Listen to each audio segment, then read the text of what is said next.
Good evening, everybody. Welcome here to Prog Monster. My name is Murph. I am the host of this show, a show dedicated to progressive rock and other forms of rock music. So here we are, day number 5, battle number 5 in our series that we're running for the month of December, which is Prog Rock Solo Artists Wars. Album Wars. Sorry, forgot that last part. So we've got two guys here today, and I'll be completely honest with you. I was dreading this one because, well, I'll be frankly honest. I really don't care for either of these two guys for different reasons. They're very different. But I listened to both albums, and I would like to tell you I was pleasantly surprised, but I wasn't. Anyways, sometimes the pain and pleasure that goes with this job. So anyways, the two albums we're contesting today are John Wetton's Caught in the Crossfire, an album released in 1980, and Peter Hamel, The Silent Corner and The Empty Stage, released in 1974. Now, I believe the John Wetton one was his debut solo album, whereas Peter Hamel, I believe it was his third one. I could be wrong.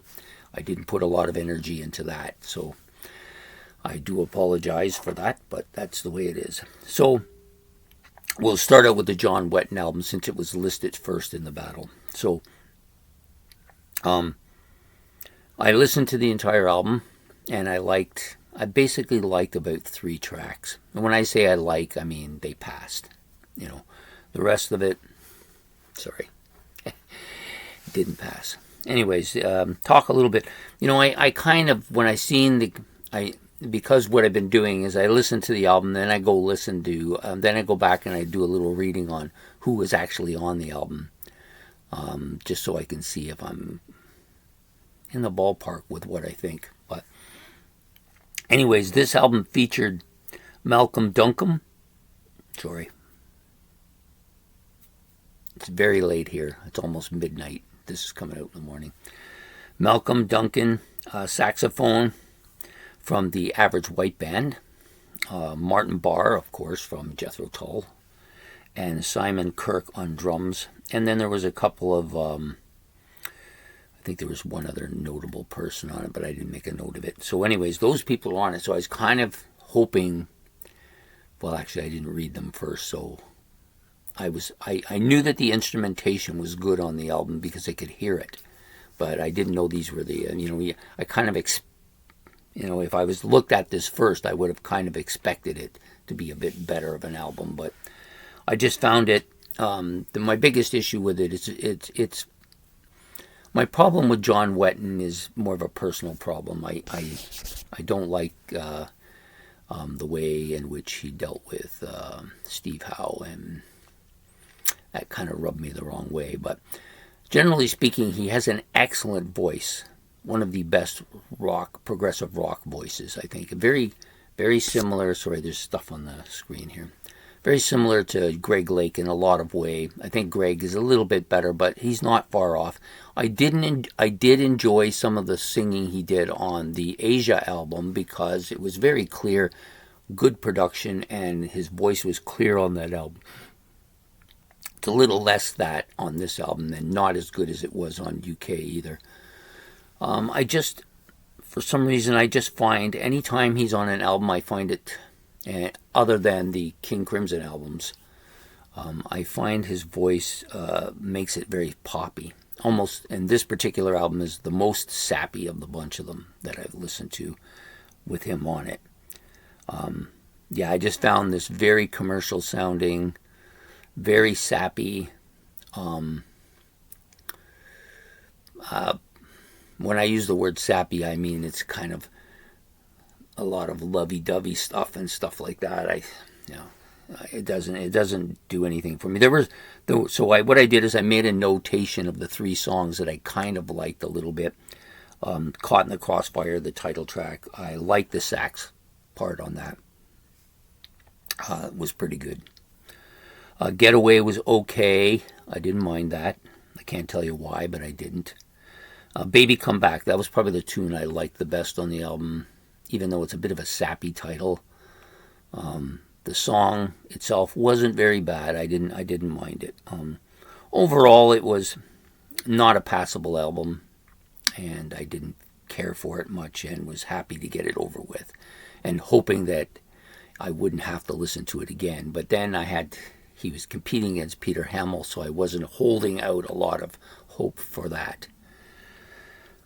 So Peter Hamel's album, The Silent Corner and the Empty Stage from 1974. I did the same thing with this album. I just went back and looked in, of course, as what I expected. There was quite a few members from Vandergraaf Generator on this, and I don't have a problem with Vandergraaf Generator's music. You know, I always say that I don't like instrumental music. I prefer vocals. In this case, I'm willing to make the exception. I really am. Actually, if John Wetton had sung on this album, I probably would have liked it much better. I just have a real hard time listening to Peter Hamel's voice. And, however, only about half of the songs, there was 8 tracks on this album. 8, sorry. And about half of them I passed, which is good for Peter Hamel, trust me. The only album I've ever really liked with Peter Hamel vocals on it is Amorphous Androgynous, the album, the Green album I call it. Really, his voice, they toned his voice down to fit the music and kind of fed it through synthesizers so it didn't sound so bad. So it sounded actually pretty good. I never had a problem with him keeping holding a note. I think he's pretty good at that. It's just his voice. It's so scratchy and so irritating. It just grates on my soul. I can't even stand barely listening to anything. So I had it turned down fairly low and was listening to it. But there were 3 or 4 songs that were not bangers, as I would call them, like harder songs. He's actually not too bad on those ones. And as I've discovered in the past, if he keeps his voice low, he's not that bad. It's when he starts trying to belt it out that it just loses me, you know. So, anyways, having said all that, I did the same kind of thing I did with John Wetton's album, which was that I picked out the tracks that I kind of passed and put them down, and the other ones were unmemorable and not worth mentioning, so I won't. So the first track that I mentioned was Wilhelmina. I liked the piano on this. It was good. The song is good as an instrumental. If he didn't sing on this song, I think it would have been perfect. But he did, so it took it down a notch or 3. The Lie, or the Bernini St. Teresa's Lie, not the one at the end of the album. The one at the end of the album was a terrible ending for an album. I never want to hear it again.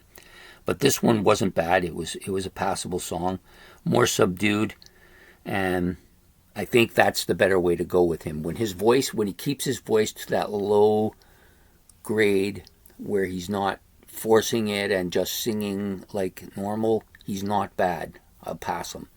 It's when he starts trying to belt it out that he just really kills me. Redshift. This was the one song on either album that I liked, and the instrumentation on this was really good. I thought it was the best song on either album and deserved to get the credit that it's gotten. If he hadn't sung, it probably would have been even better, but it was still not a bad song. 5.5 I gave to Rubicon, which is the next song. And I like the acoustic guitar part here, very good. The vocals were a little subdued and didn't hurt the song too much. And overall, I found it not a bad album, but there was 2 or 3 tracks on there that were killing me. So, again, I probably wouldn't have passed this album, and maybe I might have just passed it. But because I might have just passed it, it beats out John Wetton's I wouldn't have passed it easily. So that's where we go to. So John Wetton is gone. Love his vocals, but can't stand his music. Peter Hamill's album is in. Love his music, can't stand his vocals. So I guess there was a vocal connection here, as we've been talking about all along. So at any rate, so Peter Hamill's The Silent Corner and The Empty Stage will go on to the next round. Tomorrow we have battle number 6. Well, not tomorrow, but the next day we'll have battle number 6. That one I think will go a little bit better. This was one of the worst combos of the tournament. And in actual fact, I will admit that it wasn't as bad as I hadn't anticipated. Being it was a little better than I thought it was going to be. So overall, it wasn't too bad.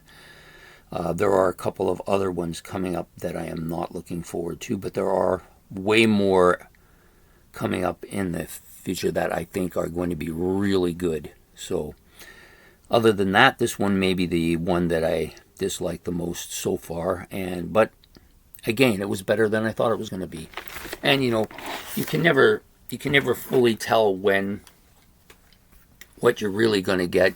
You can speculate, but you have to keep an open mind and you have to give them a fair chance. I've given Peter Hamill far too many chances, and now I got to listen to his album again. So somebody doesn't like me today. Anyways, it's all in fun, right? So Peter Hamill, see you in the next round. John Wetton, c'est la vie.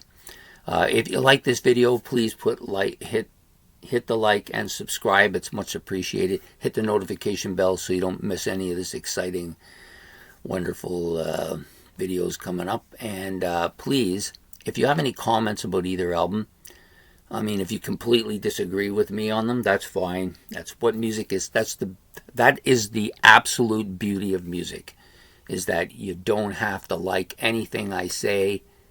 You just have to have your own opinion. If it makes you think a little bit more about it and makes me think a little bit more about it, that's good. So anyways, any comments, put them in the comment section below, and we will see you on day 6 for battle number 6.